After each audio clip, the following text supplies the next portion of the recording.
Cần làm gì khi có dấu hiệu chuyển dạ sớm, gần đến ngày dự sinh, chắc hẳn bạn đã lên dây cót tinh thần để sẵn sàng đón bé cưng bất cứ lúc nào.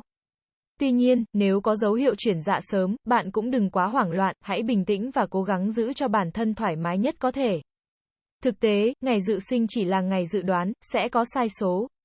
Nó không hoàn toàn chính xác đối với mỗi thai phụ hoặc với một số mẹ sinh nhanh. Nguy cơ chuyển dạ và sinh sớm vẫn có thể xảy ra.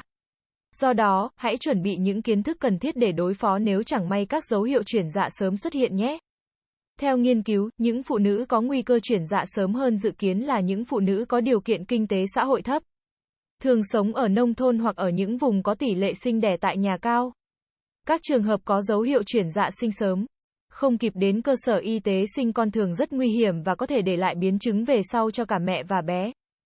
Dấu hiệu chuyển dạ sớm mẹ bầu cần lưu ý, trước ngày chuyển dạ khoảng 1 tuần, bạn sẽ cảm thấy cơ thể hơi khác. Thông thường, những dấu hiệu báo hiện tượng chuyển dạ sớm ở mỗi mẹ bầu là khác nhau và không theo bất cứ quy luật nào. Dưới đây là 5 dấu hiệu phổ biến nhất. 1. Sa bụng bầu tụt xuống thấp, dấu hiệu thai nhi đã di chuyển thấp xuống gần với khung xương chậu của mẹ. Thường xảy ra từ 2-4 tuần trước sinh, đi kèm với triệu chứng này là tình trạng đi tiểu nhiều và mẹ có thể thấy dễ chịu hơn, dễ thở hơn do thai nhi không còn gây áp lực lên cơ hoành. Đây là dấu hiệu cho biết hiện tượng chuyển dạ đang diễn ra. 2. Dịch nhầy cổ tử cung, chất nhầy có màu hồng hoặc nâu, tiết ra nhiều và thường xuyên. Có thể xuất hiện trước ngày chuyển dạ 1 đến 2 tuần hoặc thậm chí chỉ khoảng vài giờ. Đây là dấu hiệu chuyển dạ sớm này cho thấy cổ tử cung đã sẵn sàng cho cuộc sinh. 3. Vỡ ối. Trong một số trường hợp, túi ối sẽ vỡ trước khi chuyển dạ và đây cũng là dấu hiệu rõ nét nhất cho thấy bạn sắp sinh. Khi túi ối vỡ, bạn sẽ cảm thấy như có một dòng nước ấm trong, có mùi hôi mốc chảy xuống chân. 4. Cơn co thắt mạnh, tăng dần về cả về cường độ, tần suất và thời gian là dấu hiệu cho biết hiện tượng chuyển dạ sắp diễn ra. Những cơn co thắt này sẽ khiến bạn cực kỳ khó chịu ở vùng thắt lưng hoặc bụng. Thông thường, các cơn co thắt sẽ tăng tần suất từ 1,5 phút đến 3 phút và mỗi lần kéo dài từ 60-90 giây. Mẹ bầu cần làm gì khi có dấu hiệu chuyển dạ sớm? Mẹ cần để ý, cẩn trọng. Khi có dấu hiệu chuyển dạ sớm, có người phải mất từ 5 đến 14 giờ mới có thể sinh, thế nhưng cũng có người sẽ sinh ngay sau đó. Do đó, khi nhận thấy hiện tượng chuyển dạ diễn ra, mẹ bầu bình tĩnh và thực hiện theo 5 bước sau. 1. Đánh giá tình huống, bạn cần đánh giá tình trạng bản thân để xác định xem mình có đủ thời gian đến cơ sở y tế để sinh con hay không. Mỗi phụ nữ sẽ trải quá trình chuyển dạ khác nhau nhưng nếu bạn đang có những cơn co thắt mạnh, kéo dài, xảy ra cách nhau ít hơn 5 phút hoặc nếu nước ối bị vỡ và có cảm giác muốn dặn đẻ thì đó có thể là những dấu hiệu cho thấy bạn sắp sinh. 2. Nhờ giúp đỡ, điều này nghe có vẻ hiển nhiên nhưng bạn cần biết ai có thể giúp được bạn trong tình huống này. Bạn sẽ cần một người gọi vào số điện thoại cấp cứu y tế 115 ngay lập tức. Lắng nghe nhân viên trực tổng đài hướng dẫn và hỗ trợ bạn sinh cho đến khi xe cấp cứu đến.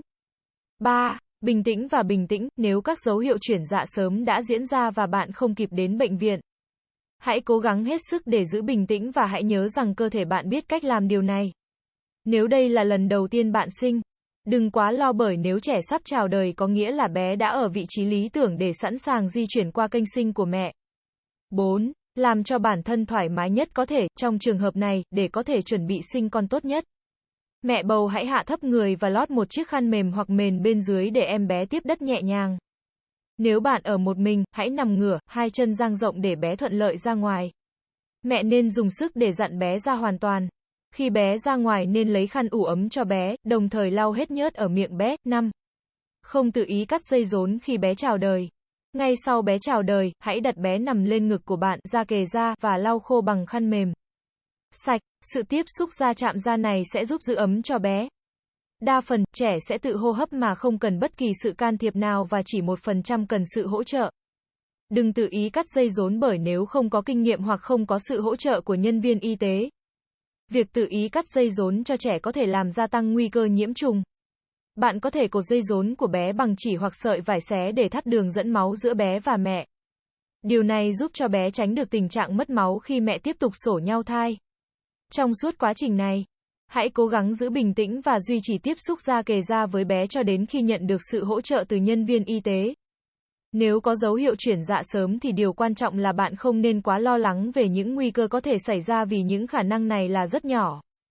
Chắc chắn sau một cuộc sinh nở đầy sóng gió, bạn sẽ có một câu chuyện sinh con đầy thú vị. Tuy nhiên, những điều nói trên đây không có nghĩa là khuyến khích các bạn tự sinh tại nhà. Tốt nhất vẫn là sinh con tại cơ sở y tế vì chúng ta không thể lường trước được những tình huống nguy hiểm có thể xảy ra.